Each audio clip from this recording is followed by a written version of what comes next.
नमस्कार. जित की कहाणीमधील भाग दुसरा आपणास सादर करीत असताना आम्हाला खूप खूप आनंद होत आहे.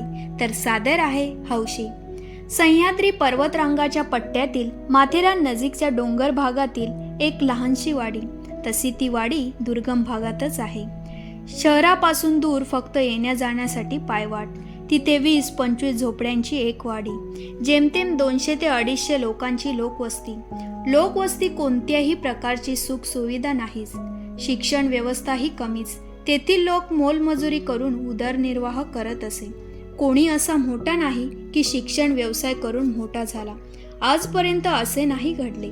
नाही, त्यात मुलींच्या व स्त्रियांच्या प्रगतीचा विषयच येत नाही. त्यांचे तर 18 विश्व दारिद्र्य असे असून त्या वाडीत एक कुटुंब होते. नवरा बायको, त्यांची 2 मुले, एक मुलगा व एक मुलगी. ती मुलगी तशी 15 ते 16 वर्षाची असेल. तशी ती लहानपणापासूनच खूप शांत स्वभावाची, पण हुशार व चौकस वृत्तीची होती. तिला बरेच काही प्रश्न पडायचे, पण तिला उत्तर कोण देईल, कारण तशी व्यक्ती तिथे कोणच नाही. तिने काही प्रश्न विचारले किंवा मत मांडले तर तिला ओरडायचे व गप्प करायचे. बोलायचे, मुलींनी गप्प राहायचं, जे सांगितलंय तेवढंच करायचं. मुलीच्या जातीला असलं काही शोभत नाही. ती गप्प राहायची, परंतु शाळेत जायची. आता शाळा म्हणजे ती वाडीतील शाळा 7वी पर्यंत होती. त्यानंतर ती पुढील शिक्षण घेण्यासाठी जवळच्या गावात जाऊ लागली. परंतु तिला काहीतरी वेगळं असं करायचं होते, पण नेमकं काय करायचं हे उमगत नव्हतं. असे एक दिवस ती तिच्या वाडीतील एका झाडाखाली विचार करत बसली होती. तेवढ्यात एका व्यक्तीने आवाज दिला, "ए बाळा, मी इथे जंगल फिरायला आलो आहे. मला त्या वरच्या वाडीत जायचे आहे. मला वाट दाखवशील का?" त्या मुलीने त्या व्यक्तीकडे पाहिले व म्हणाली, "हो साहेब, दाखवते वाट." ती गप्प बसलेल्या मुलीने आनंदाने त्या व्यक्तीची विचारपूस करू लागली. एवढे प्रश्न त्या मुलीने त्या व्यक्तीला विचारले. ती व्यक्तीही आश्चर्यचकित झाली की ही मुलगी खूप हुशार आहे, चौकस आहे, जिज्ञासू आहे व हौशीही आहे. दोघेही थोडे अंतर चालत गेले व त्या मुलीने सांगितले, "आता मी जाते हा, तुम्ही जा व येताना आमच्या घरी या." ती व्यक्तीही निघून गेली व संध्याकाळी हिंडून फिरून झाल्यावर न चुकताही ती व्यक्ती त्यांच्या गावात जाऊन त्या मुलीला शोधू लागली. परंतु विषय असा झाला की त्यांनी तिचे नाव विचारले नाही व तिनेही तिचे नाव सांगितले नाही. मग आता काय करणार? ती व्यक्ती त्या वाडीत प्रत्येकाच्या घरात जाऊ लागली की ती मुलगी दिसते का पाहण्यासाठी. संध्याकाळ झाल्या कारणाने तेथील वातावरण शांत होता. जो तो आपापल्या घरी होता. जेवण खावण्याची तयारी चालू होती आणि ती व्यक्ती प्रत्येकाच्या घरात जाऊन बघायची की ती मुलगी दिसते का. नाव तर आठवत नाही, पण ती खूप चंचल होती. तिला नाविन्य कामाची हौस होती हे त्यांना माहीत होते. म्हणून स्वतःहून त्यांनी तिला हौशी म्हणून सांगायला लागले व हौशी कुठे आहे असे विचारू लागले. या नावाचे तर त्या वाडीत काय, तिकडच्या जवळपास कोणत्याच गावात हौशी नावाची मुलगी नाही असे लोक म्हणाले. ती व्यक्ती नाराज होऊन मागे फिरली. तेवढ्यात घराच्या मागच्या बाजूस बसून काहीतरी करीत असलेली ती मुलगी दिसली. ती व्यक्ती गपचूप तिथे गेली व हाक मारली, "हौशी." ती डचकली व पटकन उठून उभी राहिली. म्हणाली, "साहेब, तुम्ही आले परत?" "हो, मी आलो परत. आणि तू काय करीत आहे?" "अहो, काही नाही, मी चित्र काढत होते." तिने भरपूर चित्र काढली होती. एक एक करून तिने काढलेले सर्व चित्र त्यांना दाखवले. त्या साहेबांना खरं वाटत नव्हतं की ही मुलगी इतके सुंदर व अर्थपूर्ण चित्र काढील. काही चित्र बाजूला काढले व हे चित्र जपून ठेवण्यास सांगितले आणि अशीच भरपूर चित्र काढ म्हणाले. ती म्हणाली, "मला वेळच कमी आहे, मला भरपूर काम करायला लागते. मग शनिवारी मी ना त्या खालच्या गावात जाते TV बघायला. त्या TV जसे गातात ना तसं मला बी गायचं आहे.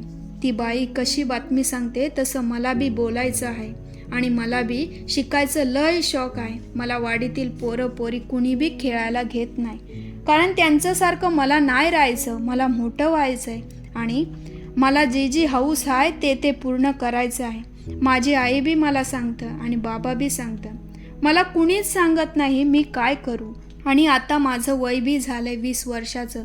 लगीन चाललंय, परंतु मला जे करायचंय ते पूर्ण करीन हौस, मग मी लगीन करीन असं ठरवलंय मी." "तर ठीक आहे, मग कोणाची वाट बघते बाय? कर उद्यापासून चालू तुझी हौस, करू पूर्ण आपण, मी तुला मदत करतो, बघू कशी तू मोठी होत नाही. त्या व्यक्तीने तिचे चित्र घेतले आणि जहांगीर आर्ट गॅलरी मुंबईला स्पर्धेत ठेवले. बघता बघता त्या चित्राची निवड झाली आणि प्रथम क्रमांक मिळाले. त्या मुलीच्या हौशीची चीज होताना दिसले. बक्षीस घेण्यासाठी बोलवले. मोठमोठ्या अधिकाऱ्यांच्या हस्ते तिला बक्षीस मिळाले. तिची जिद्द व हौस वाढली. तिने त्या साहेबाला गायनाचे चुणक दाखवले. तर काय, तिचा आवाज चेक करून गायन क्लासला पाठवले. मुळातच ती सुंदर सुरेख गात होती. त्याला जोड मिळाली आणि उत्कृष्ट गायक म्हणून मोबाईल चॅनलवर प्रसिद्ध झाली. त्यानंतर ती मराठी विषय घेऊन युनिव्हर्सिटीमध्ये पहिली आली. तिने सुवर्ण पदक घेतले.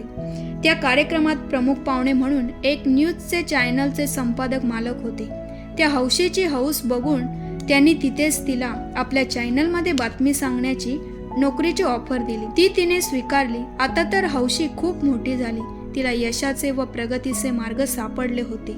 अधूनमधून ते साहेबही तिला भेटायचे, परंतु काही काळानंतर ते साहेब दिसेनासे झाले. हळूहळू हौशी वाडी सोडून शहरात राहायला आली. तिचे नाव खूप होत गेले. तिला आता संपूर्ण देश ओळखू लागला होता, कारण ती टीव्हीवर बातमी सांगायची, कार्यक्रमाची होस्टिंग करायची, अँकरिंग करायची व खूप बोलकी व खेळकर व्यक्तिमत्व म्हणून टीव्हीच्या दुनियेत तिचे नाव होते. तिने खूप नाव कमावले, पैसेही कमावले. तिच्या वाडीतील घरांची परिस्थिती बदलली. तिने खूप खूप मदत केली. लोकांच्याही मनात राहू लागली.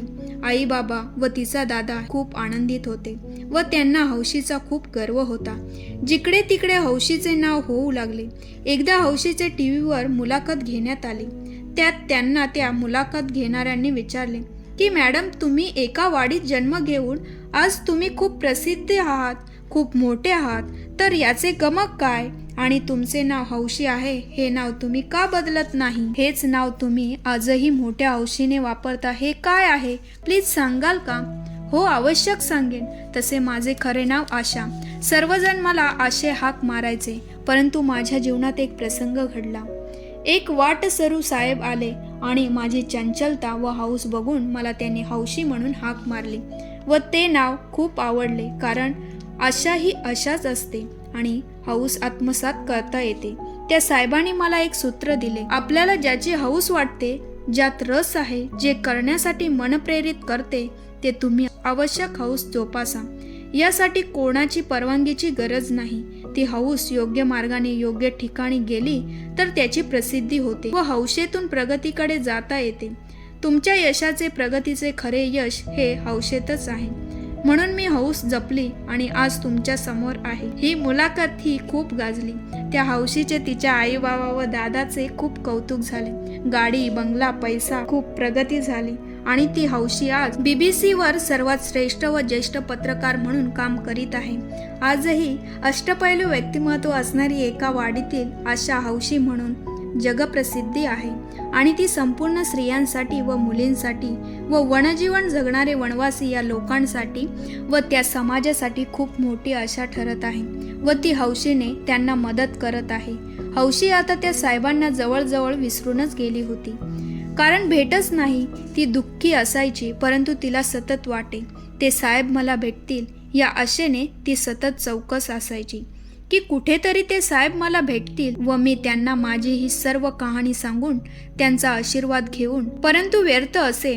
एक दिवस हौशीला मुंबईवरून लंडनला ऑफिस कामाने जायचे असते. ती लगबगीने एअरपोर्टला पोचली व एअरपोर्टच्या आता सर्व प्रोसिजर पूर्ण करून वेटिंग रूममध्ये बसली असता समोर एक व्यक्ती एक पुस्तक वाचत होते. त्या पुस्तकावर लक्ष दिले असता त्या पुस्तकाचे नाव हौशी असे होते. ती पटकन उठली आणि पुस्तक त्यांच्या हातातून घेतले आणि म्हणाली, सॉरी, हे पुस्तक जरा बघू द्या. बघते तर काय, ते साहेबच होते. तिनेही ओळखलं. दोघांची भेट झाली. साहेब म्हणाले, हौशे, हे तुझेच पुस्तक आहे. मी लिहून पूर्ण केले आहे. मी लंडनला हे पुस्तक प्रकाशित करण्यासाठी चाललो आहे आणि मी परत येऊन तुला सरप्राईज देणार होतो, परंतु तुझ्या हौशेने आधीच मला पकडले. तर आपण दोघेही जाऊ. तू तुझं काम कर, मी माझं काम करतो. विमान उडाले. ते गेले. लंडनला 2 ते 3 दिवसांनी पुस्तक प्रकाशनाचे कार्यक्रम होते. हौशी BBC स्टुडिओमध्ये तिचे काम करत होती. अचानक तिला सांगण्यात आले की लंडनच्या एका हॉटेल टिल्सनमध्ये मोठे कार्यक्रम आहे. तिथे तुझा सत्कार आहे. संपूर्ण BBC टीम घेऊन तुला जायचे आहे. ऑफिसची ऑर्डर तिला जाणे भागच होते. ठरल्या वेळेनुसार हॉटेल टिल्सनला ती व त्यांची टीम पोचले. खूप मोठा कार्यक्रम होता. बरीच गर्दी होती आणि हौशी न्यूज कव्हर करत होती. होस्ट मराठीत बोलत होते व ट्रान्सलेट होत होता. कार्यक्रमाची सुरुवात झाली. अनेक कार्यक्रम झाले. त्यात हौशीला उत्कृष्ट चित्रकला, उत्कृष्ट संवाद वाचन, उत्कृष्ट अँकरिंग व उत्कृष्ट निवेदिका म्हणून पारितोषिक देण्यात आले. मान सन्मान करण्यात आले व शेवटी हौशीच्या आईच्या हस्ते हौशी हे पुस्तक प्रकाशित करण्यात आले. जेव्हा हौशीच्या आईचे नाव पुकारण्यात आले तेव्हा ती डचकली.